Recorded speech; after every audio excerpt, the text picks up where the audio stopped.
Picture this, an American woman who never asked to be a hero, running a tiny bookstore in the heart of Paris. When the Nazis marched in, most people fled. She stayed. When a high-ranking German officer demanded her most precious book, she looked him in the eye and said no. He threatened to destroy everything she'd built. So she did the impossible. She made her entire bookstore disappear in 2 hours. Thousands of books gone. Shelves vanished. Even the shop's sign erased.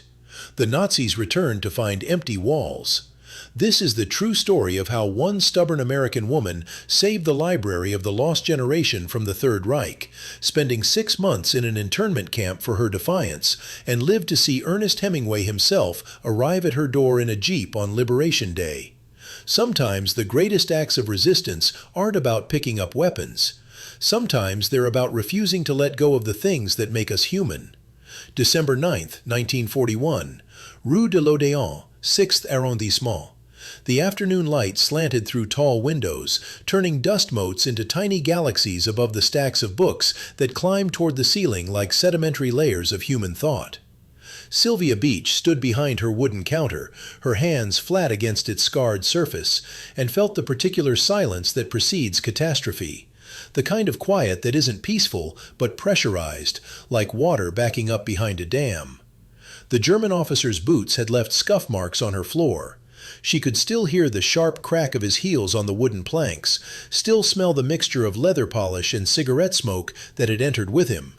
And she could still hear his words, clipped and precise, each syllable a small detonation. "I will return with a truck. I will confiscate everything. Your shop will be closed. Permanently." Her fingers found the edge of the counter and gripped, all because she had said one word, no. Shakespeare and Company had been her life's work, built book by book over 21 years, a sanctuary assembled from faith and stubbornness, and the particular American belief that good intentions and hard work could create something beautiful in the world. Now that world was ending, and the ending had come down to a single word she couldn't take back. She looked at the walls lined with volumes, Joyce and Whitman, Eliot and Pound, Hemingway's first editions, signed copies, rare manuscripts, lending library cards filed by hand, 15,000 books that represented not just literature, but friendship, not just words, but lives. The Germans would burn them or ship them back to Berlin as trophies. The thought made something hard and cold settle in her stomach. But Sylvia Beach was from Baltimore, daughter of a Presbyterian minister, raised on a particular American cocktail of optimism and obstinacy. She had opened her bookstore in 1919, when Paris was still drunk on victory and American expatriates were arriving with their typewriters and their ambitions. She had published James Joyce's Ulysses when no one else would touch it, had lent money to writers who couldn't pay rent, had created a space where genius and poverty could meet on equal terms. The Nazis had occupied Paris for 16 months. 16 months of watching her friends disappear. Jews first, then resistance, then anyone who looked at a German uniform with insufficient respect.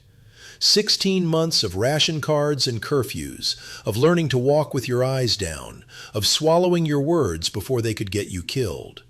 Most Americans had fled before the occupation. The embassy had urged her to leave. Her family had begged. But Shakespeare and Company was not just a business. It was a promise she had made to literature itself, and Sylvia Beach did not break promises. She had thought she could survive by being useful, invisible, unthreatening. A small bookstore on a narrow street, no threat to the Reich. She had been wrong. The officer who had visited that afternoon was a high-ranking Wehrmacht official, a man who fancied himself cultured. He had browsed her shelves with an air of proprietorship, running his gloved fingers along spines, pulling out volumes and examining them like a farmer assessing livestock. Then he had seen it. Her personal copy of Finnegan's Wake, Joyce's final work, inscribed to her by the author himself. A book that represented everything the Nazis despised: Modernist, experimental, written by an Irishman who had died in exile, published by an American woman in Paris. "I wish to purchase this," he had said. Not a question, a statement of intent. "It's not for sale." The words had come out before she could think, before she could weigh consequences, before the survival instinct that had kept her alive through 16 months of occupation could assert itself. The officer's face had hardened. He was not accustomed to being refused, especially not by a woman, especially not by an American woman in a defeated city. "Everything is for sale, madam." Not that book. The American in her had spoken, the part that believed in private property and personal dignity and the fundamental right to say no. The part that had not yet learned that occupation meant those rights no longer existed. His face had turned the color of raw meat. "I will return," he had said, and the calmness of his voice made the threat more terrible. "With a truck. We will take everything, and we will close this establishment. Permanently." Now he was gone, and Sylvia stood in her bookstore, knowing she had perhaps 2 hours before he returned with soldiers and vehicles and the full weight of the Reich. 2 hours to undo 21 years. 2 hours to save 15,000 books from destruction. The rational thing would be to let them take it, to survive, to wait out the war and rebuild afterward. That was what a sensible person would do. Sylvia Beach had never been particularly sensible. She picked up the telephone. The thing about building something over 2 decades is that you accumulate not just possessions, but people. Writers who had slept on her couch when they were broke. Translators who had used her back room as an office. Painters who had traded canvases for lending library privileges. A whole ecosystem of artists and intellectuals who owed her favors, small kindnesses, unpaid debts of gratitude. She called them all. Adrienne Monnier arrived first. She ran her own bookstore, La Maison des Amis des Livres, directly across the street, and she had been Sylvia's partner in both business and life for more than a decade. A Frenchwoman with practical sense and a gift for organization, she understood immediately what needed to happen. "The 4th floor," Adrienne said. "The apartment above the barber shop. It's been vacant for months." "Can we get the key?" "I already have it." Of course she did. Adrienne was the kind of woman who prepared for disasters before they arrived. They started with the sign. Shakespeare and Company, painted wood, hanging above the door since 1921. It came down with a scrape and a crash, and Sylvia felt something tear inside her chest as they carried it upstairs. The shop without its sign looked naked, anonymous, already half erased. Then came the books. You don't realize how heavy books are until you have to move 15,000 of them in 2 hours. Each volume a pound or two, but accumulated into a weight that could crush you. They formed a chain up the narrow staircase, Sylvia at the bottom, pulling books from shelves, Adrienne in the middle, passing them up, 2 young men from the Sorbonne at the top, stacking them in the empty apartment. Ulysses, The Wasteland, The Sun Also Rises. Each book a memory. Hemingway, drunk and brilliant, sleeping off a hangover on her couch. Joyce, half blind, reciting passages from Ulysses in 3 languages. Pound holding court in the reading room, insulting everyone's work before helping them improve it. Fitzgerald, charming and doomed, borrowing 500 francs he would never repay. Her hands moved automatically, but her mind was in the past, in the years before the war when the future seemed limitless, and Paris felt eternal. When Americans came to Paris to reinvent themselves, to escape prohibition and Puritanism, to write the great novels that would explain the modern world. When literature seemed like the most important thing in the universe. The shelves emptied like lungs deflating. Philosophy went up the stairs. Poetry followed. Fiction, drama, criticism, translation. The lending library cards, hundreds of them, each one representing a reader's journey through literature, went into boxes. The subscription lists, the correspondence, 21 years of paper and ink and human connection, carried up 4 flights of stairs while the December afternoon darkened into evening. They worked without stopping. There was no time for breaks, no time for sentiment, no time to consider what they were doing or why. Action was its own answer. Movement was its own meaning. Someone brought paint, gray paint, the color of winter and occupation and defeat. They rolled it over the storefront windows while books were still being carried upstairs. The bright colors of book covers disappeared under gray. The gold lettering that said Shakespeare and Company vanished. The window displays that had advertised new arrivals and poetry readings dissolved into anonymous neutrality. The shop was becoming invisible.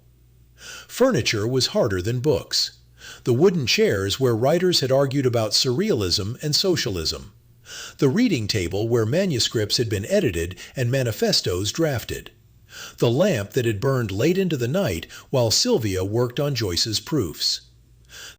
Each piece had to be maneuvered up the narrow staircase, tilted and twisted, and sometimes partially disassembled.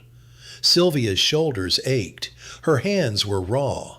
Sweat ran down her back despite the December cold. But she kept moving.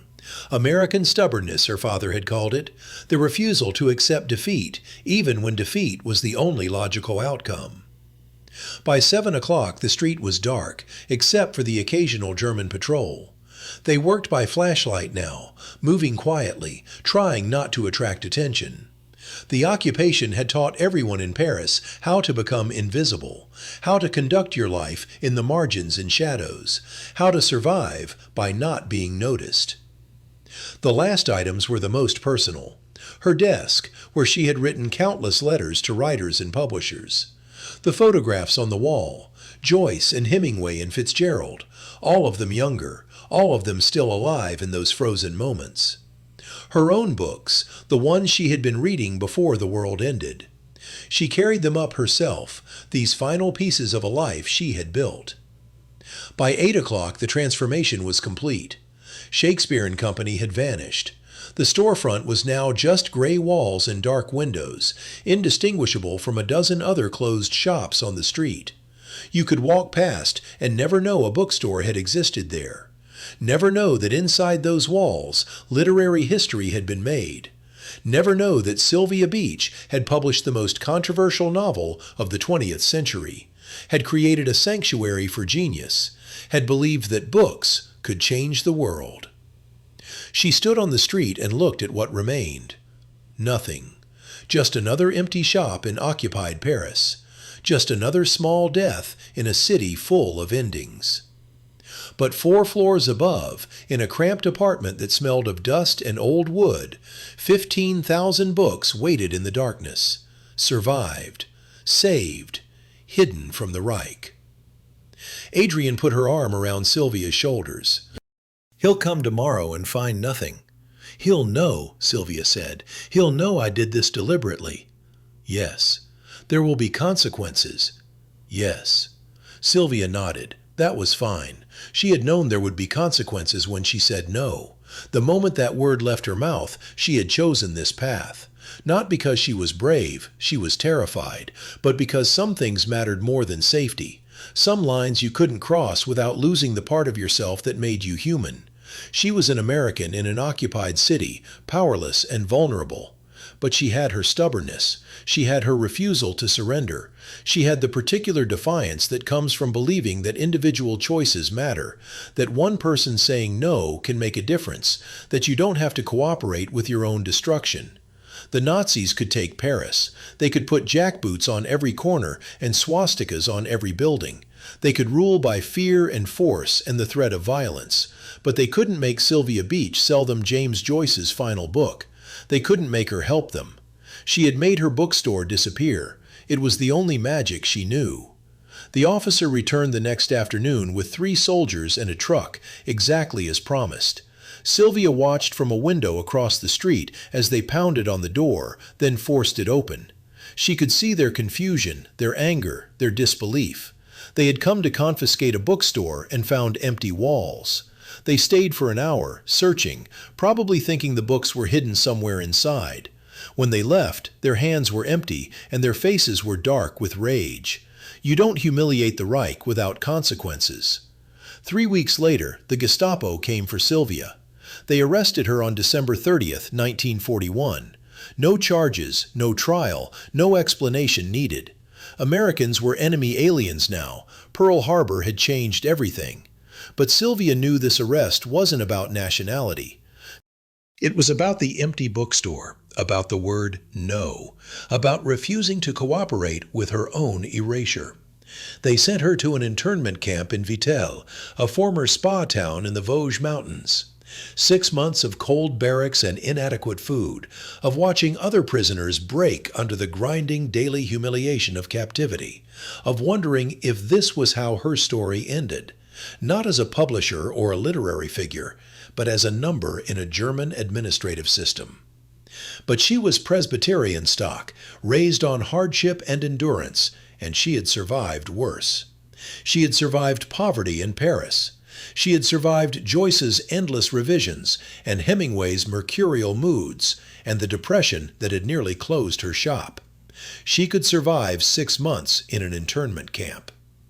What she couldn't know, couldn't predict, was that she would survive the war itself, that Paris would be liberated, that on August 25, 1944, a jeep would pull up outside the gray storefront that had once been Shakespeare and Company, and Ernest Hemingway would climb out, older, harder, carrying the weight of another war, and pound on the door looking for her. "Sylvia!" he would shout, and she would open the door and see him there, grinning, larger than life, exactly as impossible as he had always been. "I came to liberate you personally." And she would laugh, because what else could you do? The war was ending. The Nazis were fleeing. Paris was free. And Ernest Hemingway, who had borrowed books from her when he was young and broke and unknown, had remembered, had come back, had understood that liberation wasn't just about cities and armies, but about people, about the small sanctuaries where human culture survived. But all that was still years away. Now, in December 1941, Sylvia Beach sat in her cell in Vittel and thought about the books hidden in the apartment above the gray storefront. Thought about Joyce's Finnegan's Wake, inscribed to her, still safe. Thought about the 15,000 volumes that represented everything the Nazis wanted to destroy: modernism, experimentation, freedom of thought, the belief that literature could remake the world. She had saved them. Not by fighting, not by fleeing, but by refusing. By being stubborn and American and unwilling to surrender the things that mattered. The books were waiting. Hidden but not destroyed. Silent but not erased. Survived. And so, somehow, had she. Shakespeare and Company never officially reopened for business. The war had changed too much. The expatriate writers were scattered or dead. Joyce had died in Zurich in January 1941. Fitzgerald had died in Hollywood the year before. Hemingway would put a gun to his head in 1961. The lost generation was truly lost now, not just in the metaphorical sense, but in the final, irrevocable way that only death provides. But the books survived. In 1951, a young American named George Whitman opened a new bookstore in Paris and eventually, with Sylvia's blessing, named it Shakespeare and Company. It still exists today, still serving as a sanctuary for writers, still operating on the principle that books matter, that literature can create community, that small acts of cultural resistance have meaning. Sylvia Beach died in 1962 at the age of 75. She never spoke much about the war years, about the choice she made that December afternoon, about the hours spent carrying books up 4 flights of stairs. The generation that came after didn't always understand. Why risk your life for books? Why not just cooperate, survive, rebuild later? But those questions miss the point. Sylvia Beach didn't save books because she thought it was practical or strategic or likely to succeed. She saved them because surrender was unthinkable, because the Nazis wanted to take them, and that made keeping them a form of resistance. Because individual choices matter, even when they seem small, even when they seem futile.